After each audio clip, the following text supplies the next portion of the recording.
Hey, Jackie here.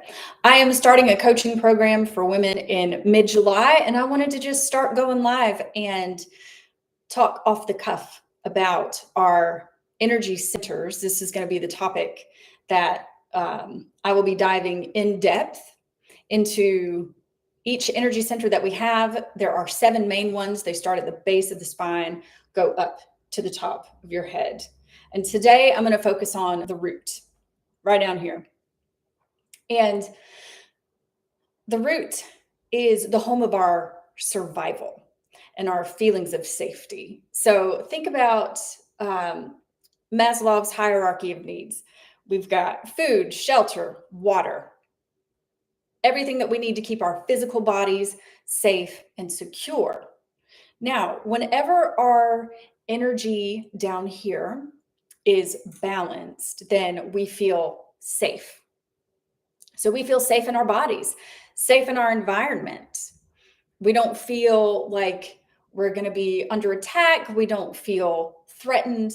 We just feel good. You feel solid, grounded, and you feel like you have a right to be here, like to exist. You have a right to exist. Now, when this is out of balance, you're going to experience a lot of anxiety, fear. You're going to feel unsafe, insecure, because you just feel like you're under threat all the time. And that will manifest itself in different ways, depending on you, your life experience, your traumas, the things that have happened to you in your life will manifest differently, but it's going to come out in feelings as some kind of typically just fear, anxiety. You're not going to feel safe. Security will be very important to you, yet you'll feel like you don't really have it. So I also want to talk about something I'm experiencing at the moment with the energy of the root, which is financial success. I've overcome a lot of my own healing in this energy center.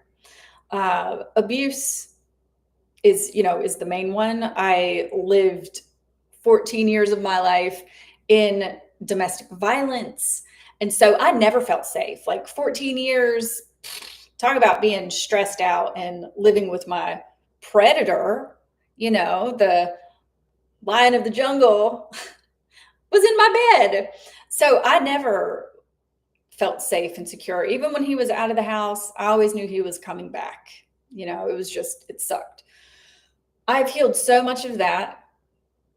And now I'm peeling back more layers of financial, like the ability to really create wealth for myself.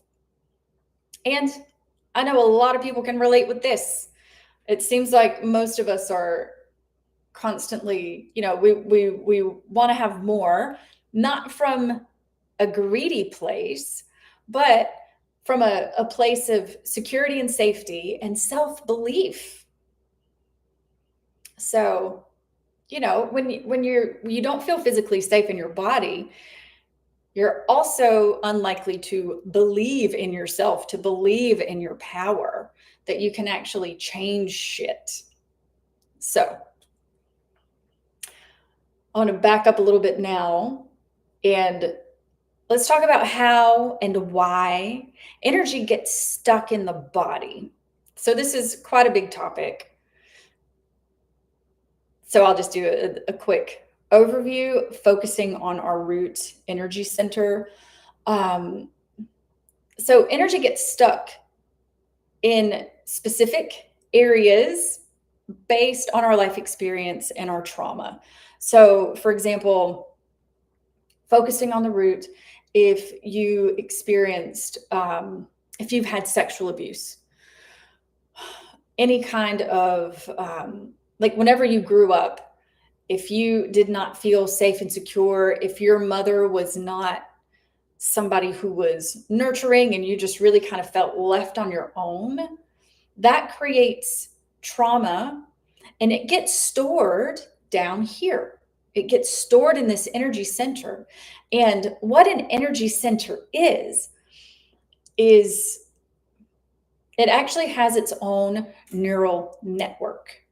Each energy center has its own mini brain, and that brain is responsible for the different hormones and chemicals that is released into your body.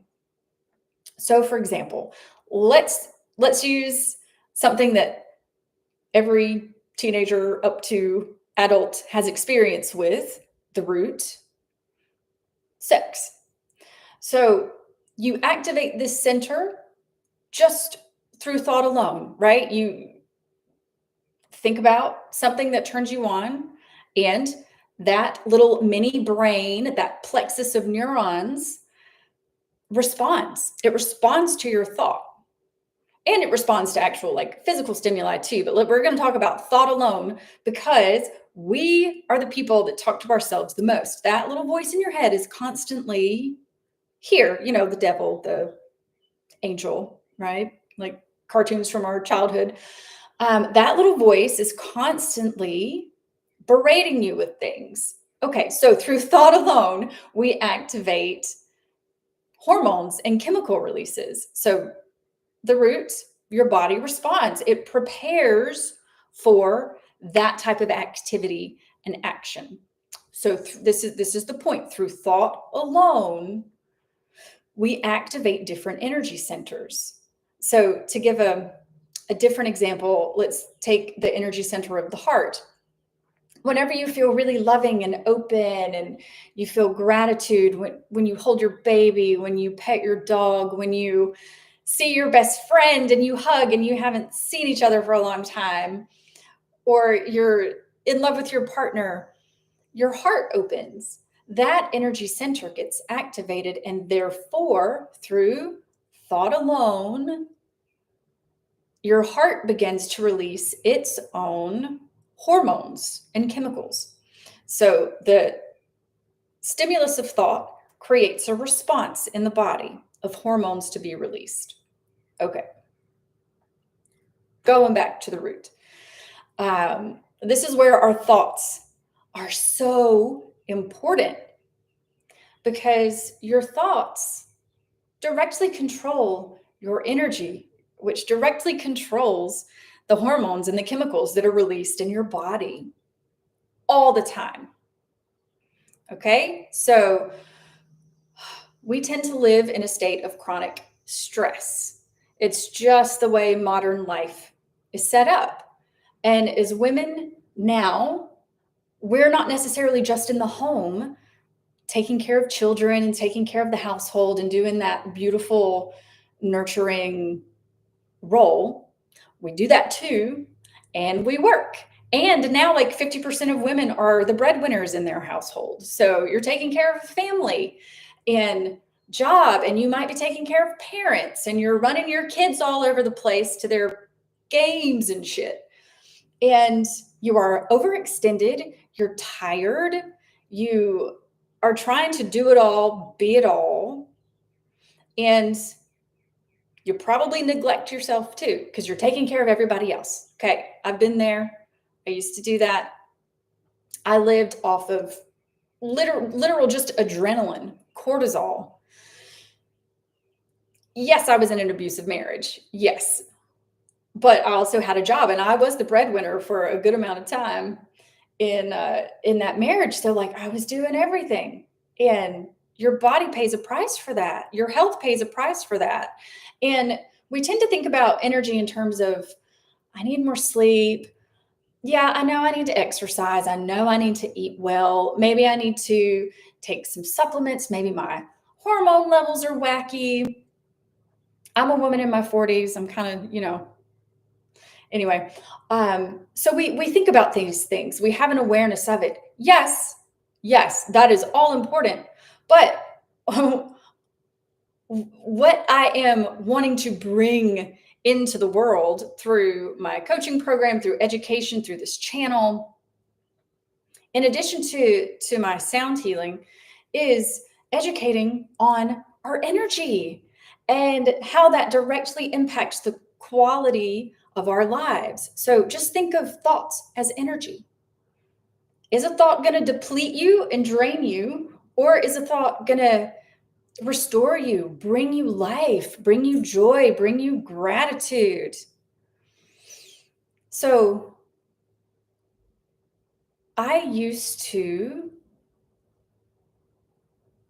have a very negative inner voice. My self-talk was always a variation of what's wrong with you? What's wrong with me?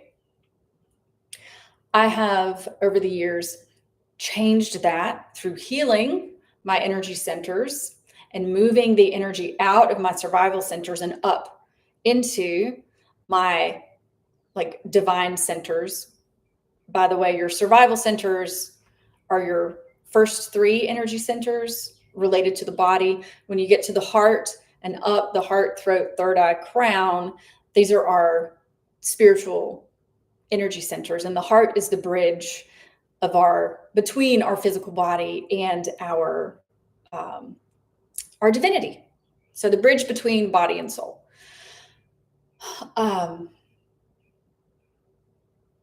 So I used to live in chronic stress.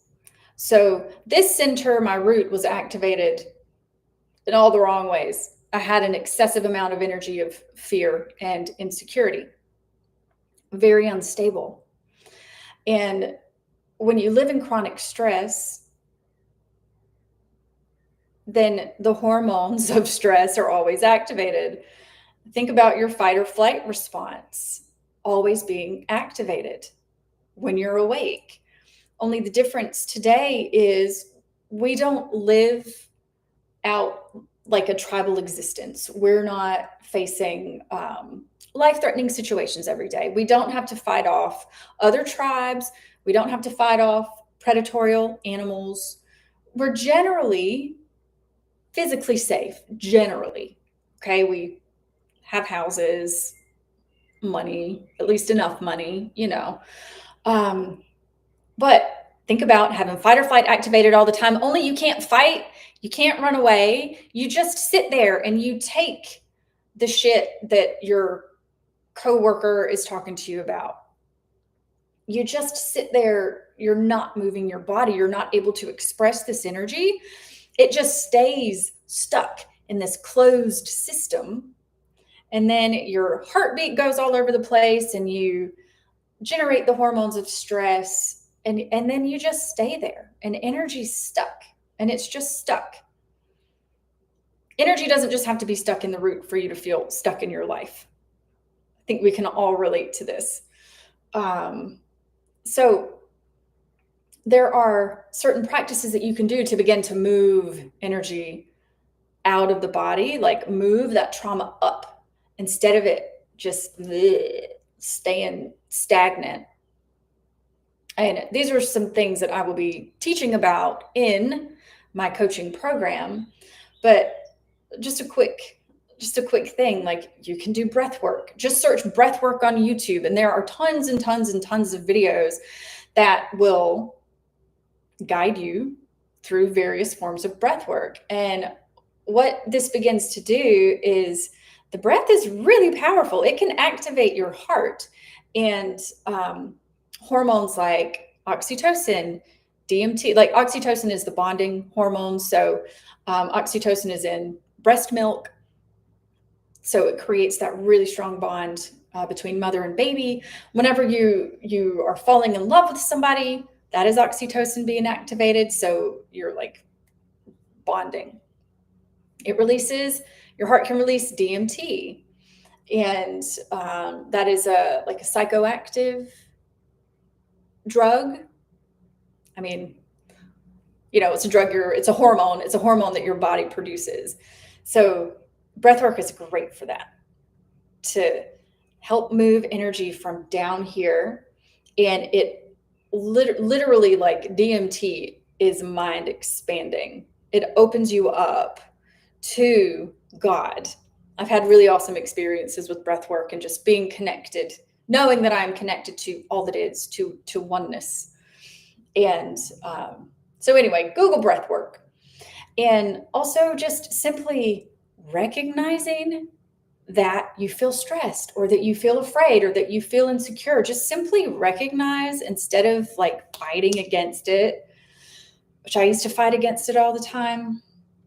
Recognize it, allow it to just be there, and begin to have a little conversation with yourself, with that part of yourself that is afraid or anxious or that feels threatened all the time. Just have a conversation with it. Like, if you can imagine that you are the conscious observer of yourself, pretend like that part of you that is afraid, for example, um, chat with it like a friend. We're much more objective when we are observing other people. We have a hard time being objective with ourselves because it's hard for us to see ourselves, but you can do it. Just play a game, practice, have a chat with this part of yourself and see what it's trying to protect you from, because it's simply just a piece of your ego, a piece of your hurt, attempting to protect your body to keep you safe. So it thinks it's doing you a favor when in reality it's just keeping you stuck. So I feel like I've talked plenty. Thanks for tuning in, you guys. I'm going to keep doing this, and next time I'm going to go in depth into the sacral energy center, which is our emotional energy center. It governs things like sensuality, emotional intelligence. It's a really good one. It's a nice juicy energy center, very creative. Okay, thank y'all. Mwah.